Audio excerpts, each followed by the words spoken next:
আন্ধেৰিঘাট কৃষ্টি সংঘৰ 41 সংখ্যক কেন্দ্ৰীয় নৈশ ৰঙালী বিহু বাতিল।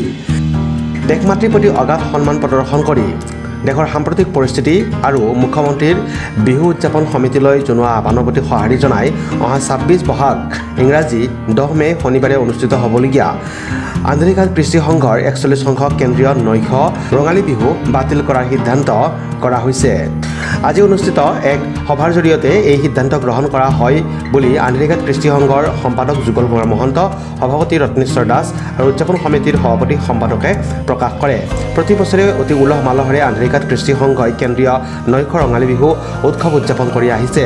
কিন্তু দেশমাতৃৰ প্ৰতি অশেষ শ্ৰদ্ধা জনাই দেশৰ সাম্প্ৰতিক পৰিস্থিতিৰ প্ৰতি লক্ষ্য ৰাখি এইবেলি ৰঙালী বিহুৰ কাৰ্যসূচী বাতিল কৰা হৈছে।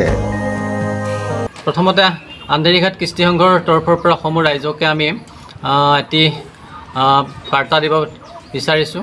আন্ধেৰিঘাট কৃষ্টি সংঘৰ উদ্যোগত এইবেলি 41 সংখ্যক কেন্দ্ৰীয় নৈশ ৰঙালী বিহু উদযাপন কৰা হৈছিলে কাইলৈ অৰ্থাৎ 10 মে তাৰিখে। কিন্তু আমাৰ এই গোটেই বিহুখন সম্পূৰ্ণ প্ৰস্তুতি হৈ আছিলে আৰু কাইলৈৰ কাৰণে আমি সম্পূৰ্ণ প্ৰস্তুতি আছিলোঁ আৰু বিহুখন পতাৰ ক্ষেত্ৰত আমি সিদ্ধান্তও গ্ৰহণ কৰিছিলোঁ।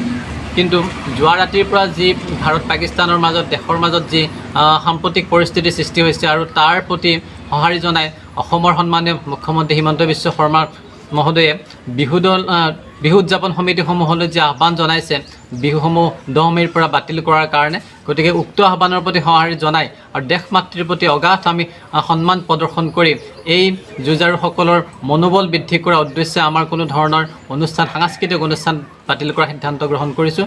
অহা 10 মে' অৰ্থাৎ 26 বহাগত হ'ব লগা কাইলৈৰ যি অনুষ্ঠান আছিলে আন্ধেৰিঘাট কৃষ্টি সংঘই এইবেলি অনিৰ্দিষ্ট কাললৈ সদ্যহতে বিহুখন বাতিল কৰাৰ সিদ্ধান্ত গ্ৰহণ কৰা হৈছে। এই যুদ্ধৰ সঁহাৰি জনাই অৰ্থাৎ আমাৰ ভাৰতীয় সৈন্যসকলৰ প্ৰতি আমি সন্মান প্ৰদৰ্শন কৰি তেওঁলোকে যাতে যুদ্ধত জয়লাভ কৰিব পাৰে তাৰ প্ৰতি লক্ষ্য ৰাখি আমি অহাকালি হ'বলগীয়া এই কৃষ্টি সংঘৰ যি নৈশ ৰঙালী বিহু আছে এই বিহুটি আমি সম্পূৰ্ণভাৱে বাতিল কৰিবলগীয়া হৈছে। যা নহওক আমি আমাৰ যিখিনি দাতা এই দাতাসকলৰ প্ৰতি আমি এটা অনুৰোধ জনাইছোঁ, যিহেতু এইবেলি দেশৰ পৰিস্থিতিৰ কাৰণে আমি এই বিহুটি বাতিল কৰিবলগীয়া হ'ল। গতিকে যিসকল স্বনামধন্য দাতাই আমাক দান বৰঙণি আগবঢ়াইছিল সেইখিনি অহাবাৰ বিহুত আমি সম্পূৰ্ণভাৱে তেওঁলোকক আমন্ত্ৰণ জনাই সেই অনুদানটি আমি অহা বছৰলৈ ৰাখিবৰ কাৰণে আমি সকলোকে আহ্বান জনাইছোঁ। দাতাসকলক আমি ধন্যবাদ জনাইছোঁ। তেওঁলোকে যাতে এই পৰিস্থিতিৰ প্ৰতি সঁহাৰি জনাই আমাক সহায় সহযোগ আগবঢ়ায়। মুখ্যমন্ত্ৰী মহোদয়ক আমি যিটো তেওঁ আমাক আহ্বান জনাইছে সেইটোৰ ওপৰত আমি সন্মান জনাই আমাৰ বিহুখন বাতিল কৰা বুলি আমি যিদৰে সিদ্ধান্ত গ্ৰহণ কৰিছোঁ, তাৰ লগতে আমি 9টি দল এইবাৰ আমি আমন্ত্ৰণ জনাইছিলোঁ প্ৰদৰ্শনীমূলক হিচাপে। সেইকেইটি দল বনকপুৰ দল আছিল বিহু দল, পঞ্চশিখা বিহু দল, মন বহাগী বিহু দল, খাচীপাত, বহাগী, বৰদৈচিলা, চিলাৰাই, উদয়নীল আৰু ৰঙালী।